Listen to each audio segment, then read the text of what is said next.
so I'm going to go to Guatemala and harvest a child's organ. You wake up cold, your whole body wet and freezing, your bathtub in a grotty hotel. You were doing so well. You're in a bathtub in a grotty hotel with no memory of the night before, other than having a drink at your local. Suddenly you realise there's a sharp pain on your right backside. You can't move and you see a note scrawled on the wall in the bathroom in lipstick. Call an ambulance. Don't worry, no need to fear, it's just an urban legend. No one has removed your kidneys. Although if you're in that situation, they might bloody well have. But you won't find yourself in that situation because it's never happened. Welcome to the show. This isn't Dave writes this, I read it. Let's carry on. Today we'll look into the most ridiculous urban legends which definitely don't need to keep you up at night. In 2009, I went on an excursion to London with a group of friends. The original reason for this excursion currently escapes me, but it must have been fairly important as I avoid London or indeed any big city where the ambient noise is louder than the zebra crossing safety beeper like the plague.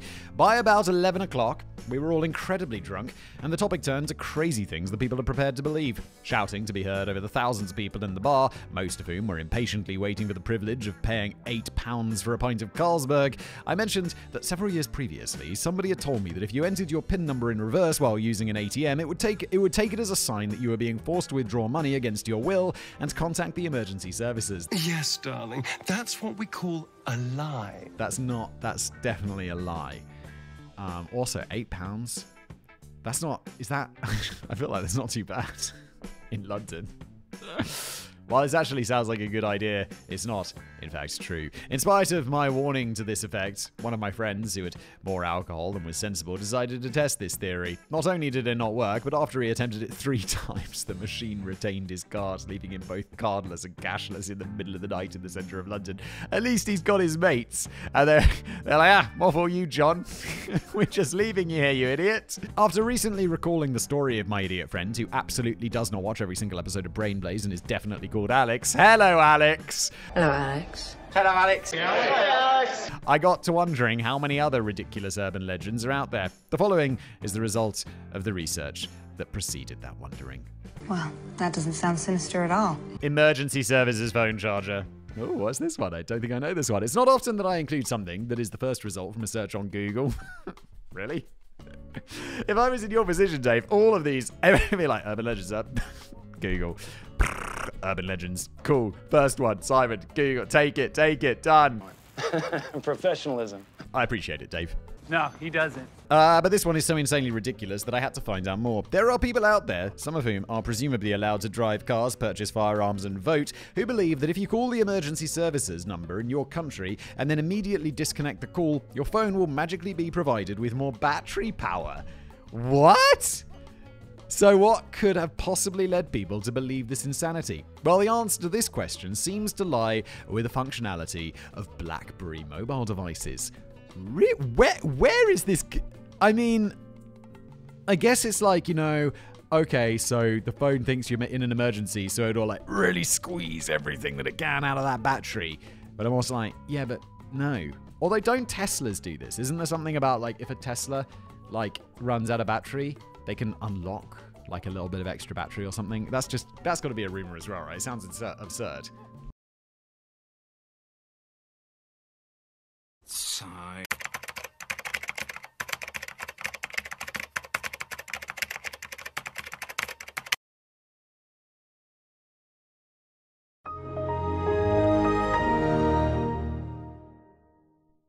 Every pony happy now? These devices, which seem to have gone from cutting-edge technology to ancient history with a rapidity that makes me feel exceptionally old, had a power-saving feature that would activate when the battery level went below a certain percent. This feature, similar to the optional power save mode now available in both Apple and Android devices, would switch off many of the phone's capabilities to preserve the battery. Among the capabilities that this took away was the ability to make any outgoing calls, save for those made to the emergency services. However, people with nothing better to do discovered that should you call the emergency services and hang up straight away, the power save mode would not immediately reactivate, leaving you with 1 or 2 minutes during which you could make ordinary phone calls, and so the legend was born. Wait, so the power save mode involuntarily meant that you couldn't make any calls? So it'd be like, no. Like the Apple Watch. After a while, if it runs out of battery, you get just the time on there until you recharge it, because it's like, no, I don't have enough power to do anything else. it forces it. But on your phone, you could be like, no, I need to make a call. And be like, oh, you've only got 4% battery. And you're like, yeah. Let me make that big boy decision, Apple. And they let you. But BlackBerry were just like, nah.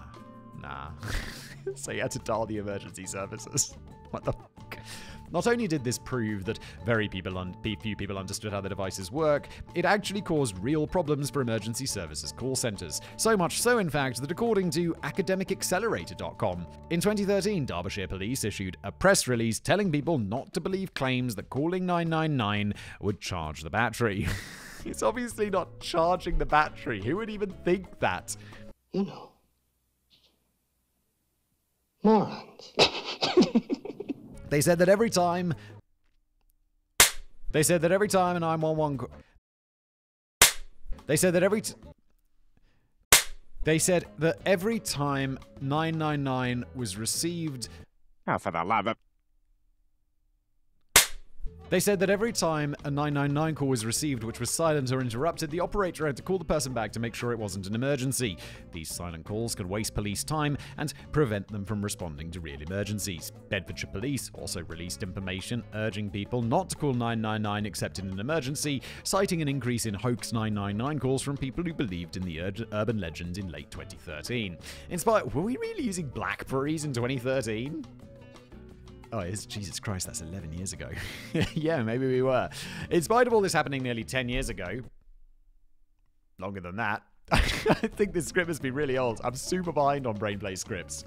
Coupled with the fact that if you think about it for more than half a second, the very idea is preposterous. But there are still a depressing number of people online who still seem to believe that this is true. Spiked Halloween treats. I've made videos about this before. There's like 0 times that children have been poisoned with like Halloween candy or something, or people have put raisins in there or some shit. It's just like an urban legend. I'm sure Simon has covered this several times on one channel or another, but at least at the time of writing, it is nearly Halloween. Oh my god. It's January. It's May. October, November. It's been 3 months. More like 7. I'm bad. That's how far behind I am on Brainplay scripts. It's terrible. You want to know something else that's terrible? It's Saturday afternoon, and I came into the office to catch up on them because I'm so far behind. Oh god, and I never work weekends. Working weekends has not been a thing for a very long time, but I had a long Christmas break, and I'm super behind. So here I am on a Saturday in the office. Not that I don't love being here with you, it's just like... He doesn't. I'd like to be at home. Let's crack on! Every year, around Halloween, thousands of stories appear online and in newspapers about how children are dying in droves because some unscrupulous bastard laced Halloween sweets or apples with poison, laxatives, needles, or even razor blades. Of all the things that I'd rather, like, laxatives would be like the least bad, then razor blades, then poison, then needles. I guess it depends on the type of poison, but I imagine like poison would be really bad. But like needles, I'd rather be cut with a razor than jabbed with a needle. I don't know where it's been.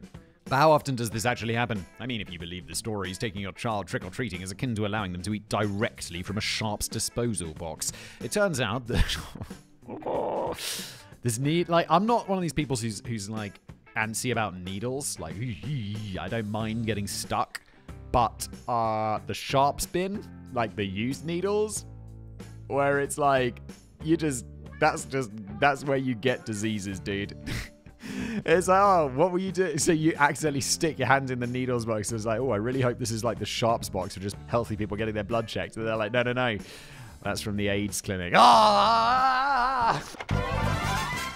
You have AIDS. Yes, you have AIDS. I hate to tell you, boy, that you have AIDS. It turns out that far from guaranteeing you a night in the hospital with your child, an evening spent trick-or-treating really isn't that risky at all. Although, as previously mentioned, reports of foul play flood in every year, the stories tend to fall into one of two categories. 1, siblings, friends, etc., putting things in Halloween treats as a prank without considering the consequences, or 2, they're completely made up. I'm definitely not saying this has never happened, but if you search online, there are surprisingly few reported cases that have any validity. You can't even speak. Yes, I can! Validity, and I was able to find and I was unable to find a single case in which lasting damage was caused. So there you have it. You can take your children trick-or-treating in relative safety. For those of you who still have concerns, you always have the option of invoking the parent tax and sampling some of their treats yourself. Yeah, I call it the dad tax. Like going from work and my kids are eating their dinner and I'm like, that looks tasty. And I'll steal a little bit of their plate. They're like, Dad! And I'm like, it's taxation. Get used to it.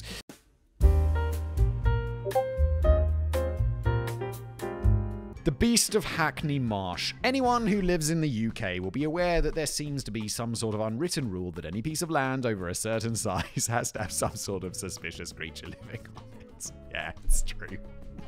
Because we're stupid.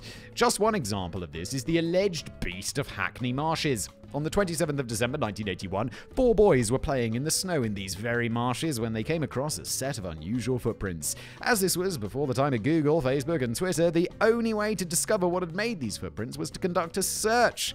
And that's exactly what these 3 children did. Yeah, now they'd just be like, Oi, Mike, take a picture of that footprint with ChatGPT. And ask it what it is. And it'll be like, that's a deer. And you'll be like, cool, let's go home. Several hours later, they claimed to have come across a mysterious beast, which they'd later describe as a giant, great, growling, hairy thing. Well, nowadays, this would probably just get dismissed as some elaborate trauma-related school avoidance scheme. Back then, it was taken extremely seriously. Really? What are you doing, people in the past? Don't you know that kids just make shit up for attention? How seriously, you ask? Well, seriously enough that 50 police officers, several search dogs, a helicopter. What is going on? And highly trained marksmen were dispatched to the area. Kill the beast! So what did they find? Let me guess. Absolutely fucking nothing. Apart from several sets of unusual footprints, nothing at all. However, people are stupid. Case in point. However, people are stupid. People who choose to live in London, doubly so, and a legend was born. Steady on, Dave. I lived in London for a while. London's nice. I mean, it's very polluted. I always remember getting home, like, I'd go to visit my family on the weekend or whatever, and I'd take the train down from London to where my family lived in Kent, and I'd get off the train in the little village and be like, oh, and it felt so clean. Yeah, and London's like, dude, I went to New Delhi.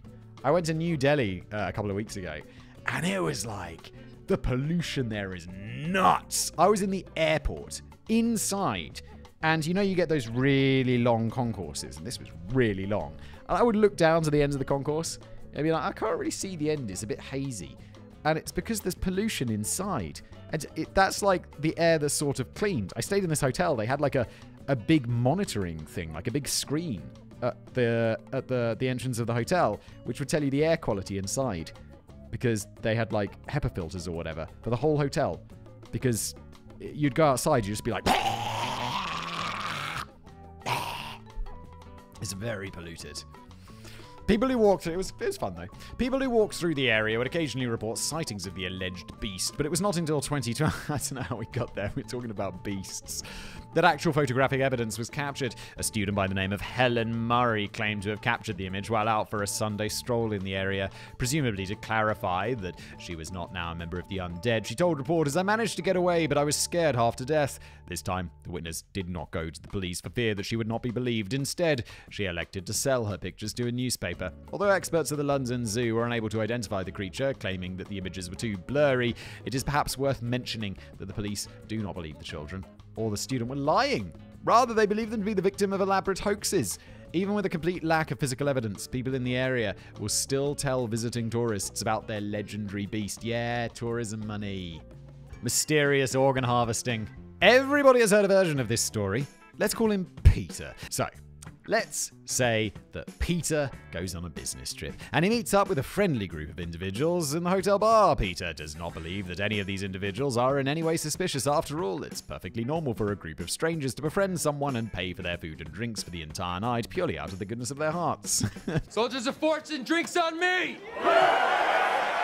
Domestic, nothing imported. The last thing Peter remembers is being challenged to drink 20 shots of tequila back to back and then Nothing. Complete and utter darkness. Next thing he knows, Peter's waking up in his hotel bathroom. Now, there's nothing particularly unusual about that. Peter often gets shit-faced on company-funded trips, and the cool, welcoming embrace of the bathroom floor tiles is no stranger to him. If they were company-funded trips, he could pay for his own tequila. 1 tequila, 2 tequila, 3 tequila floor.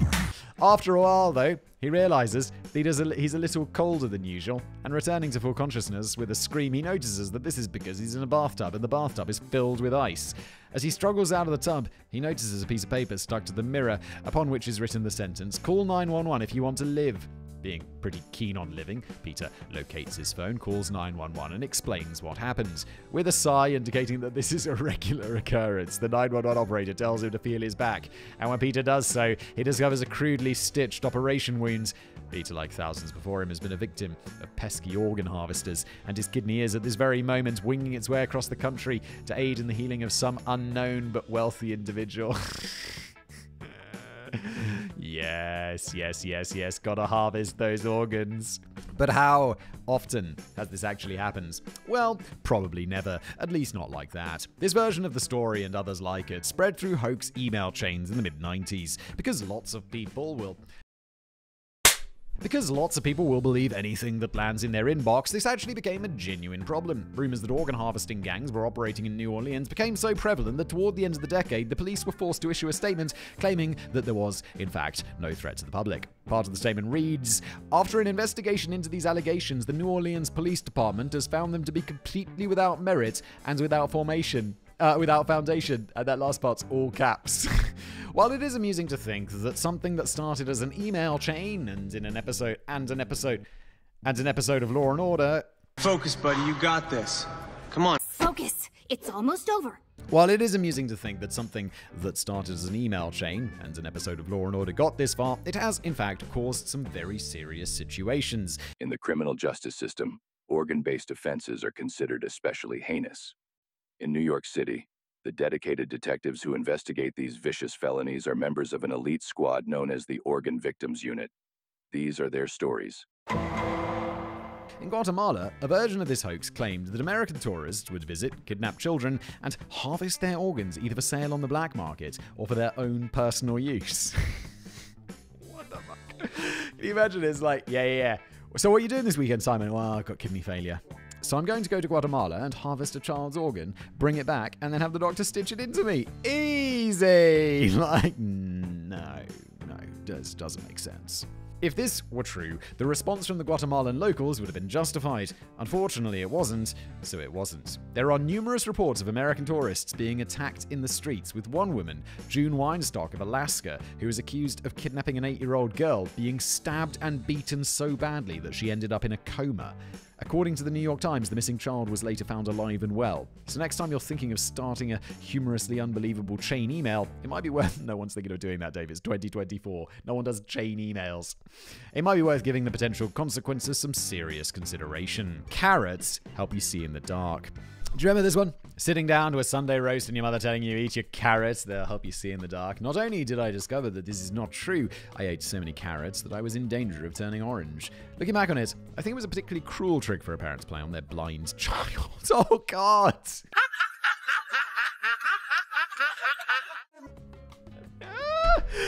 Eat your carrots, Dave, they'll help you see in the dark. Really, Mum? Really? Fucking hell. That's very nicely played, Dave. I like that. Nevertheless, millions of people around the world believe this particular piece of hokum. So where does it come from?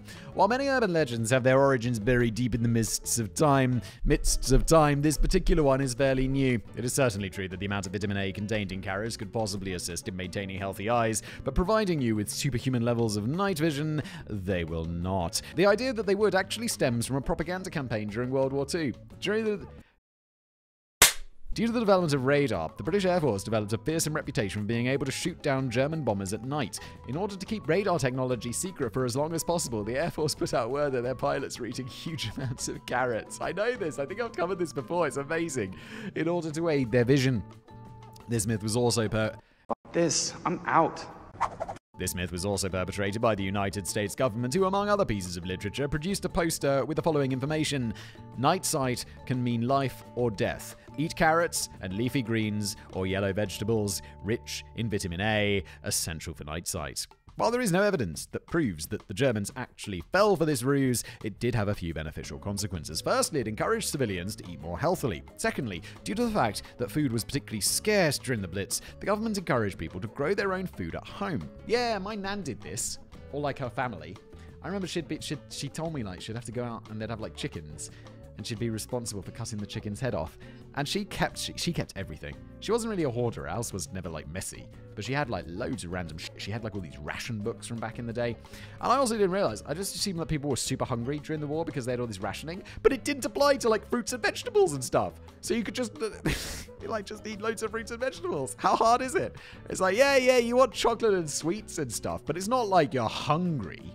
As any of you who have tried to grow their own carrots will know, you can produce quite a high yield with very little space. In my own experience, the only problem I have is getting them to stop growing when I wanted to use the ground for something else. I suppose this story proves that although your government is lying to you, it's not always about what happened to all that money, who is not having secret lockdown parties, or where the UFO evidence is buried. Sometimes it's just a matter of trying to get you to eat more healthily. Personally, I'm hoping that the next food-related propaganda campaign tells us that McDonald's foods give you superpowers or Doritos are the answer to obtaining that chiseled jaw that you've always wanted. Yes! Let's eat Doritos and become Giga Chads together, Dave. I suppose we can always hope.